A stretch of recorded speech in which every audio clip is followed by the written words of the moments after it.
Your energy is currency, and you've been trained to spend it mindlessly. Robin Sharma. Before we begin, here's a small ritual. Write in the comments one word that accurately describes your current state. Sign it, and let's get started. We're not just tired, we're drained. Not the kind of tired that sleep can fix. This is a silent death, one that creeps in while we scroll, smile, work, pretend. One that steals the light from our eyes without leaving bruises.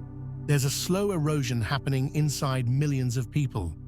They wake up already empty. They pour from a cup that's been dry for years. You try to rest, but it doesn't help. You try to distract yourself, but the emptiness stays. You try to push through, but the weight gets heavier. That's not just stress. That's not burnout. That's collapse of the nervous system, of the meaning, of the soul. It feels like your energy is being stolen. And that's because it is. You feel it in your bones, the fatigue that never leaves, the pressure to keep going when everything inside is already screaming stop. But no one taught you how to stop. They only taught you how to keep giving. They trained you to perform, to achieve, to be useful, but never to be alive. You learned how to hustle, but not how to rest, how to be efficient, but not how to be real, how to chase goals, but not how to feel. And now, when there's nothing left to give, you blame yourself. You think something's wrong with you, like you're broken, weak, failing. But what if I told you your exhaustion is not a personal flaw? What if your energy loss is the most logical response to a system designed to keep you depleted? We're living in an energy crisis, and no one talks about it. Not energy as fuel, not electricity. I'm talking about the life force inside you, the spark, the power to care, to feel, to create, to connect. 100 years ago, people had less comfort, but more energy. They moved more, felt more, connected more. Now we have endless options, comfort, technology, and yet we're lifeless. And we call that normal. You're not alone in this. Millions feel it. This deep, unexplainable fatigue. This slow dying while still breathing. It's not in your head. It's in your nervous system, in your emotional body, in your suppressed truth. And if no one ever told you this before, let me say it now. You're not broken. You're just empty. Because no one taught you how to fill yourself. And if that sentence lands, you already started waking up. You've tried everything. Books, courses, therapy, meditation. You've done the inner work, the outer work, the morning routines. And yet, the emptiness remains. The heaviness doesn't leave. The energy never comes back fully. That's not because you're doing it wrong. It's because the system taught you only one side of the equation: how to give, how to perform, how to prove, but never how to return to yourself. Never how to receive. Never how to restore. From the very beginning, you were programmed to serve something outside of you. To be good, to be productive, to be useful. Rest was shameful. Silence was uncomfortable. Slowness meant you were falling behind. And so you kept running. Even when you were exhausted, even when your body screamed, stop. You ignored the signals because no one ever taught you that your signals matter. You were taught to meet expectations, not your own needs. You were trained to smile when it hurts, to keep going when it breaks, to chase dreams that aren't even yours. Most therapists won't tell you this. Most influencers won't touch this. But I will, because it almost killed me. And maybe it's slowly killing you too. The system doesn't need you awake. It needs you functioning. It doesn't care if you feel alive. It only wants you to show up, perform, consume, repeat. Your burnout isn't a malfunction. It's a response to years of living in a way that denies your human nature.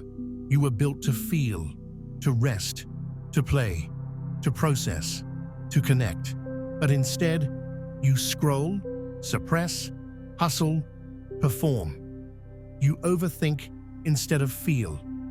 You isolate instead of express. You numb instead of rest.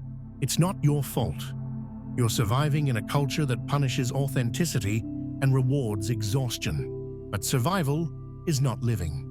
And the moment you start to see that, you begin to reclaim your energy. If that's what you're feeling now, don't ignore it.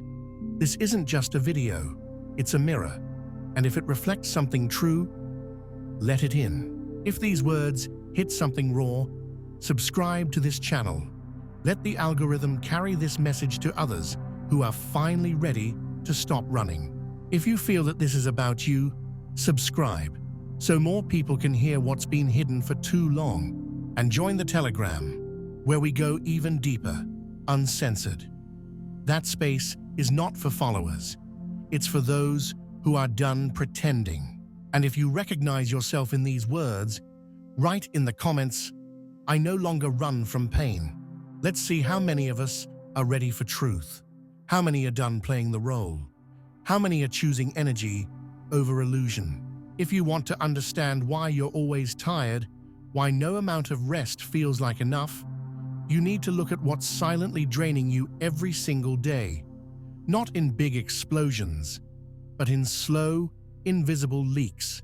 Your energy isn't just slipping away, it's being stolen, bit by bit, scroll by scroll, thought by thought. Social media is one of the biggest thieves. It looks harmless, just a few minutes, a little break, a quick distraction. But every scroll is a silent comparison. Every feed is a subtle reminder that you're not enough, not doing enough, not achieving enough. It triggers survival. It activates shame. And shame drains energy like nothing else. You leave the app more anxious, more empty, more disconnected, but addicted to the hit. That's not an accident. That's design. Then there's porn. Instant pleasure, zero connection. It tricks the brain, burns dopamine, confuses the nervous system. It creates stimulation without depth, release without intimacy. And over time, it leaves you numb, emotionally dry, detached from real desire, real effort, real connection. You're left with cravings that never satisfy. Now look at the endless consumption. News, content, noise. All of it screaming for attention. All of it dragging your nervous system into states of alertness, fight or flight, fear and panic. You're absorbing more than your system can handle. And most of it has nothing to do with your actual life. But your body doesn't know that. It thinks it's in danger, constantly. Then there's the invisible poison. Meaningless goals. Working a job you hate. Building a life you don't love. Saying yes when you mean no. Living a script that was handed to you, not chosen by you. That disconnection between what you do and who you are creates internal conflict. An inner conflict is one of the fastest ways to lose energy. And let's not forget about people.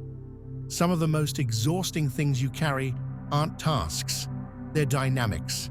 Conversations you don't want to have, roles you're tired of playing, relationships that drain instead of nourish. You don't just lose energy doing things, you lose it being someone you're not. You're not weak, you're overexposed, overstimulated, overloaded with input that doesn't feed you, and undernourished by the things that actually do. Presence, purpose, connection, peace. Energy doesn't only come from food and rest, it comes from alignment, from truth, from meaning, from integrity. If your outer life demands more than your inner truth can give, you will burn out. Every time. You want to know the real enemy? It's not just the phone, or the content, or the habits. It's the emptiness they're trying to cover. The fear of stopping, the fear of meeting yourself, in silence. You're not addicted to the screen. You're avoiding the void. And until you learn to face that, no hack will help. No tool will fix what disconnection created. Most people think they're tired because they work too much or don't sleep enough. But the real reason you feel drained isn't physical. It's emotional, psychological, existential. It's the weight of unprocessed pain, the tension of suppressed truth, the exhaustion of living against yourself. What kills your energy isn't effort, it's resistance. The kind of resistance that runs silently in the background, 24 hours a day. Since childhood, you were taught to shut parts of yourself down, to be good, to be acceptable, to be safe. You learned quickly what was allowed and what wasn't. Anger, dangerous, sadness, weakness, desire, shameful. You began to edit yourself, bit by bit, until the only version of you that remained was the one others could handle. And that version is exhausted. When you cut off pieces of your truth, you don't just lose authenticity, you lose energy. Because holding yourself back takes work. Performing takes work. Pretending takes work. And when your entire life becomes one big performance, burnout isn't a risk, it's a guarantee. The part of you that's tired isn't the adult who has too much to do. It's the child inside who's never been heard. It's the shadow inside who's never been allowed to exist. That shadow, everything you've suppressed, denied, buried, doesn't disappear. It waits. And while it waits, it pulls on your body, on your mind, on your energy. Carl Jung called it the shadow, the parts of you you don't want to see. But just because you don't see them doesn't mean they're not there. They show up in self-sabotage, anxiety, depression, chronic fatigue. They show up when you least expect it, and especially when you slow down. Most people don't want to face their shadow, so they keep moving. Faster, harder, louder. As long as you're busy, you don't have to feel. As long as you're overwhelmed, you don't have to look within. But what you avoid controls you, and what you suppress drains you. Energy doesn't come from fixing yourself. It comes from meeting yourself. Not the polished version, not the optimized version, the real one. The messy, angry, scared, grieving version. The one that's been hidden for too long.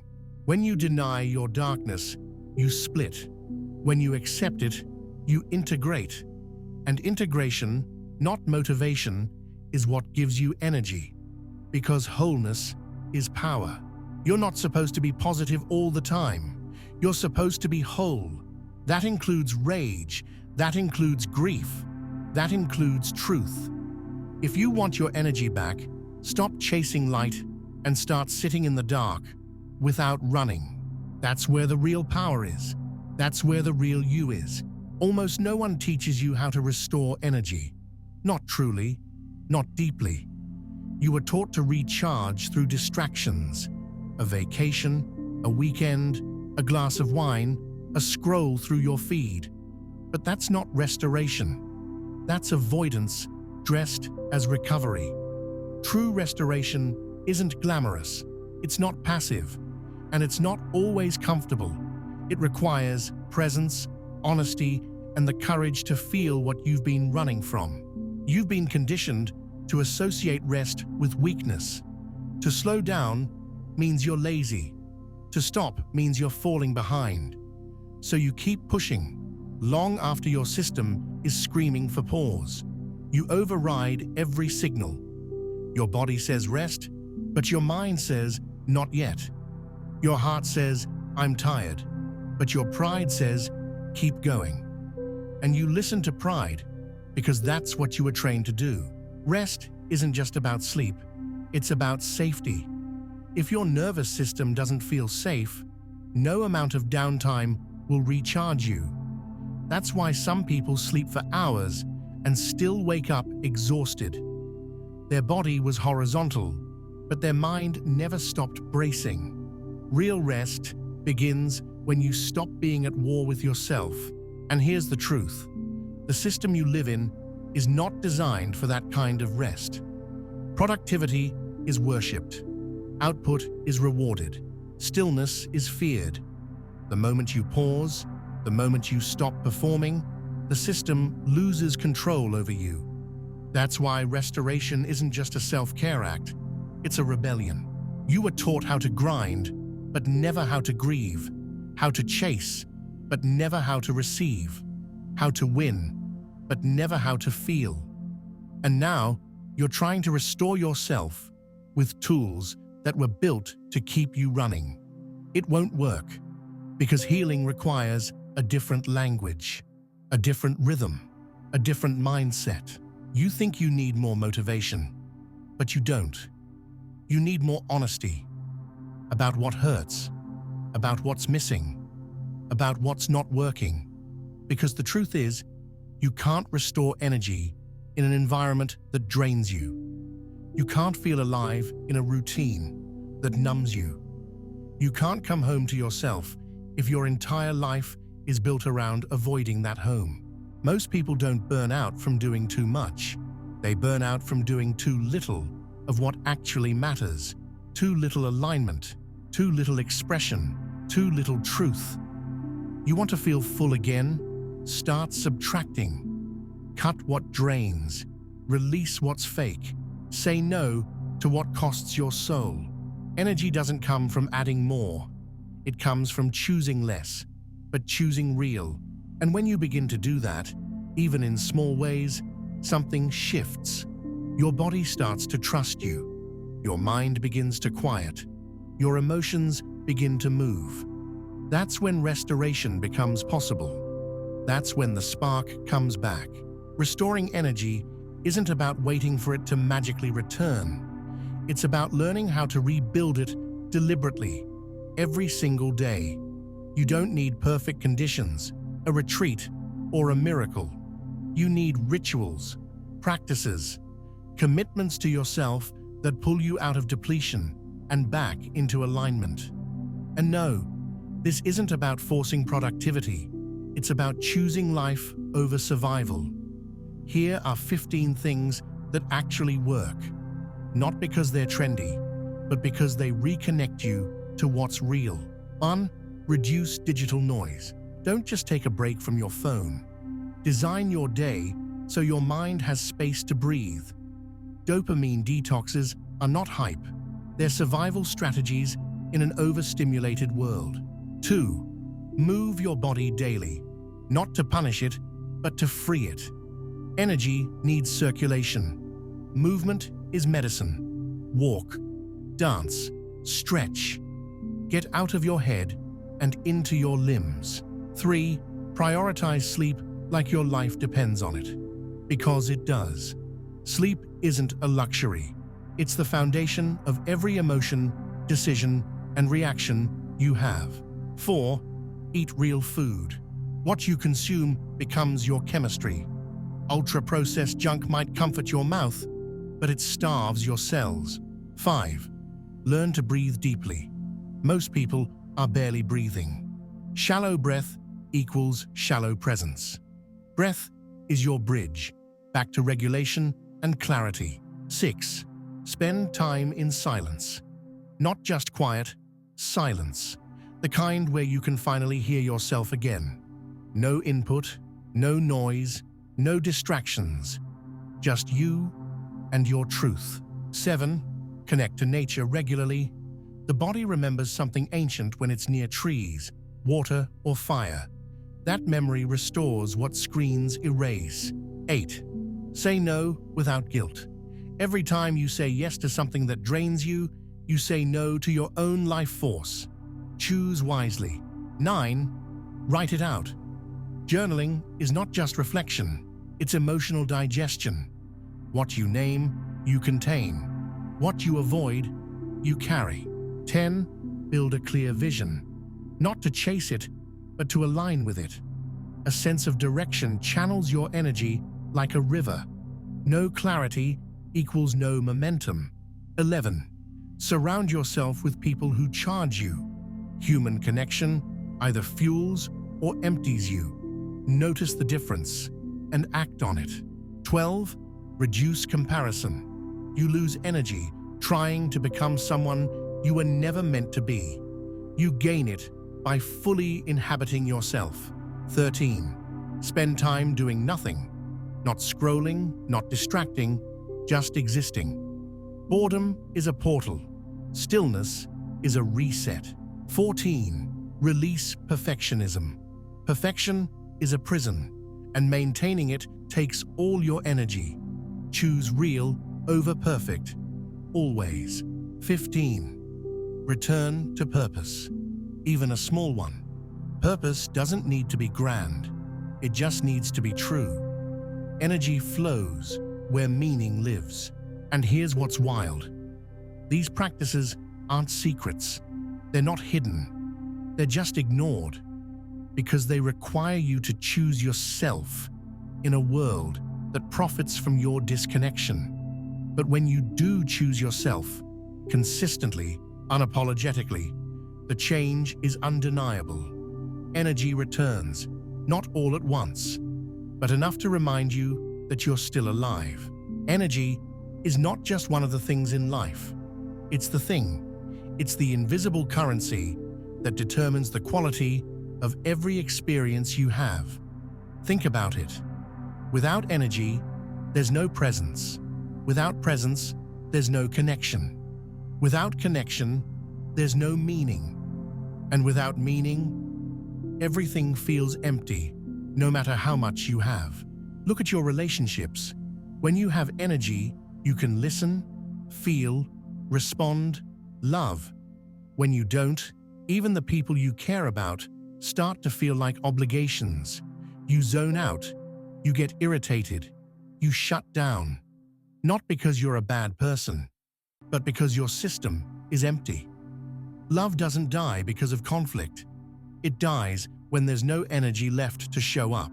Look at your work, your purpose, your dreams. When your energy is full, ideas flow, action feels natural, creativity sparks. When you're drained, you procrastinate, you doubt, you numb out. It's not about discipline, it's about depletion. Most people don't fail because they're unmotivated. They fail because they're running on fumes. Look at your body, your health. When energy is high, movement is joy, food is fuel. Life feels alive. When it's low, everything becomes heavy. Even the smallest task feels like a mountain. You don't need more hacks. You need more life force. Even your thoughts shift with energy. When you're full, you see possibilities. When you're empty, you only see problems. The same situation feels completely different depending on the state of your nervous system. That's not mindset. That's biology. So the truth is, energy determines your capacity to experience happiness, to hold joy, to create depth. Without it, nothing sticks. Not the love, not the purpose, not the success. And that's why you need to stop treating energy like a side effect and start treating it like your primary task. Maintaining energy is not just wellness talk, it's survival, it's integrity. Because when you're full, you don't betray yourself as easily. You don't abandon your truth. You don't settle. But when you're drained, you tolerate things that kill you slowly. You shrink, you hide, you disconnect, and you always have a choice. Not always in circumstances, but always in response. Every day, in every moment, you're either choosing what gives you energy or what takes it, scrolling or breathing, performing or being, saying yes out of guilt or saying no out of truth. Every choice matters. You don't need to be perfect, you just need to be aware, to catch the leaks, to notice what fills you, to build a life that supports your system, not shatters it. A life where energy is protected, honored, respected, because you are not lazy, you are sacred, and your energy is sacred too. So start treating it that way, and if these words woke something inside you, subscribe to this channel. Let this message reach more people who are tired of being tired. More people who are ready to stop leaking life. Join the Telegram, where we speak the truth deeper than algorithms allow. That's where the real ones gather. And if this video shifted something in you, write in the comments, "I accept my shadow." Not as a quote, as a commitment to yourself. Let's see how many of us are finally done with the game. How many are ready to live from fullness, not from lack, from wholeness, not from fear. This is not the end, it's the beginning. Because when you choose energy, you choose life.